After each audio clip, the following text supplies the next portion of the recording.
ではね、続いては海外からの質問になります。はい、来てますね。はい、こちらになります。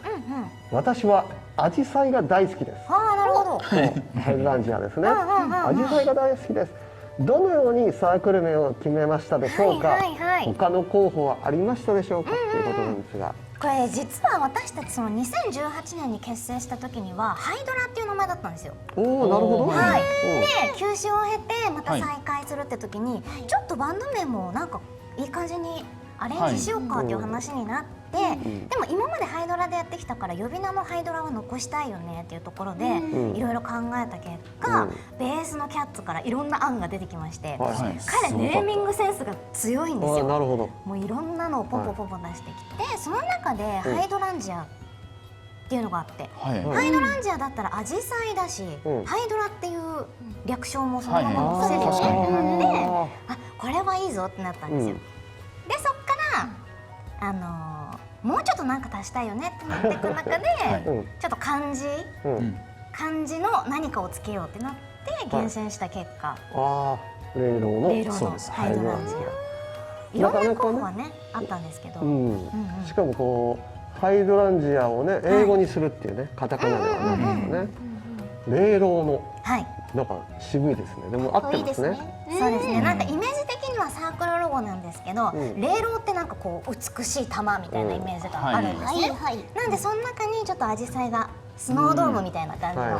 イメージで選んだんですけども、他にもあったよね。レイローのハイドラとかっていうのもあったんですけど、それだとハイドラって伝説の恐竜みたいな、邪神、そう9つ頭のでなんか玉持ってるみたいな感じになって、ちょっとヘビーメタルっぽいな。強そうな。なんかレイローのをつけることによりさらにヘビーメタル。そうなんですよね。なんかっていうのもやってちょっと私たちそっちじゃないよねってなって、はい、最終的に落ち着いたのがアジサイですね。なるほど。なんかね、まあハイドラって訳せるので、レイローって読めなかった人もね、初めて一つ勉強になりましたねっていうことで。しかもアジサイが好きっていうのも素敵な質問の方ですね。本当に嬉しい。ありがとうございます。もう一本あります。海外からの質問です。はい。MV 楽曲を作る際、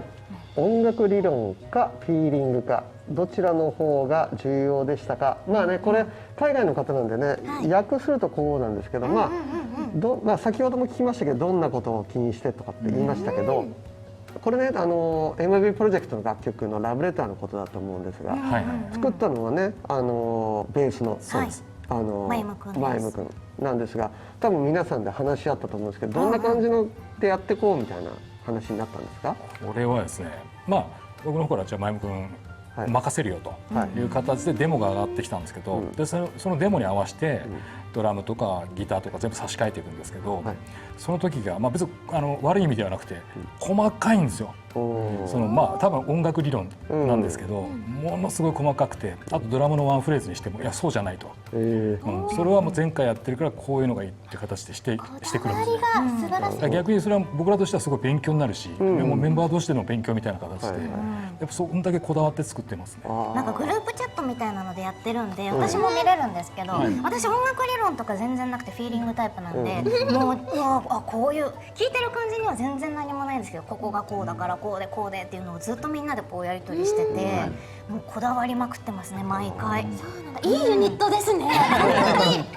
究極の一曲を作り上げるっていう。面白いです。なんかね、バンドっぽさもあり、まあなんて言うんでしょう、あれですね、まあディレクションがねすごい得意なんでしょうね、そういう意味でね、前野君は。まあこだわり抜いた楽曲ということで、ありがとうございます。ありがとうございます。ということで、まだまだね、もっといろいろ聞きたいんですけれども、以上質問コーナーでした。ありがとうございます。